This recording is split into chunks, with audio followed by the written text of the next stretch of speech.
everyone. Today we'll be cooking some red pork pozole.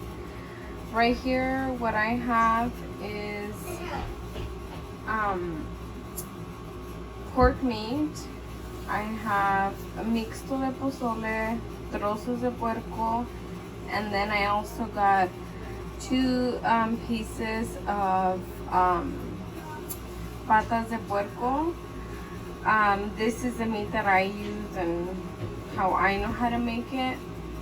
And then I'll show you guys right now what chiles I use and what I use to basically add like seasoning spice to it. Okay, so right here I have water boiling with half an onion and half of cabeza de ajo. I'm going to add some salt, and it's salt to your liking. I'm putting a little bit right now, and then I'll be putting some more as I go. And then I'm gonna go ahead and put all my meat to have that start cooking. And again, all of this is already rinsed.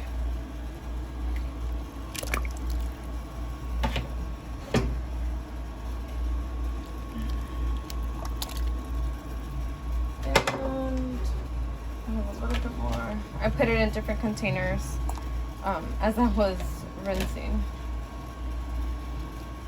Okay, so I'm gonna let that start boiling, and then I'm gonna get my whole chiles together, and then I'll show you guys what chiles I use and how long I let it sit in boiling water before I put it in the blender and add that. So I'll be back with that. Okay, so the chiles that I use are chiles guajillos. I know some people mix like chile guajillo and like chile ancho, or even chile guajillo with California. But what I'm doing is just all chile guajillo. Sometimes I have added a little bit of chile de árbol, but that only makes it spicy. But since my boys eat it, I'm not gonna make it spicy. But I do buy one of these bags, which is probably like $2 at your local Mexican supermarket.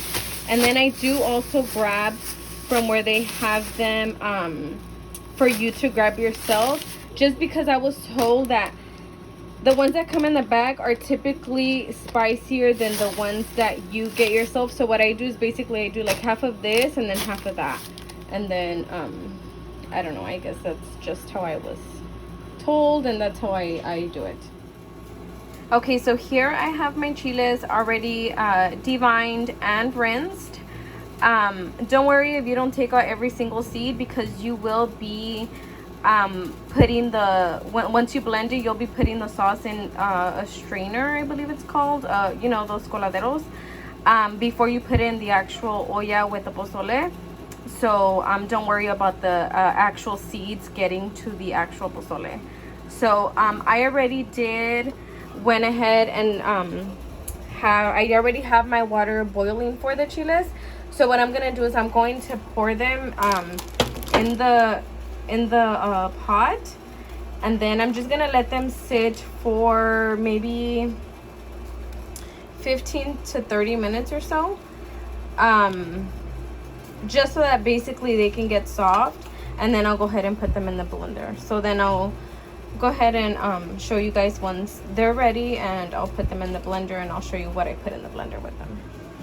Okay, so here are my chiles that I have already boiled. I actually left them only on the stove with the fire on for about 5 to 10 minutes, just because I did boil my water first. So once I put the chiles, the water was already boiling, so I let it actually boil with the chiles for about 5 to 10 minutes. Then I just let it sit in the hot water for about 30 minutes. So I'm going to put the chiles all in the blender. In the blender I did put 2 cups of the water that the meat was boiling in.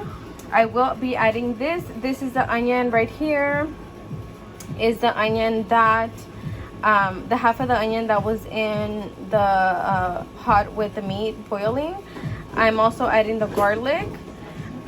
This right here is chicken bouillon, consome de pollo.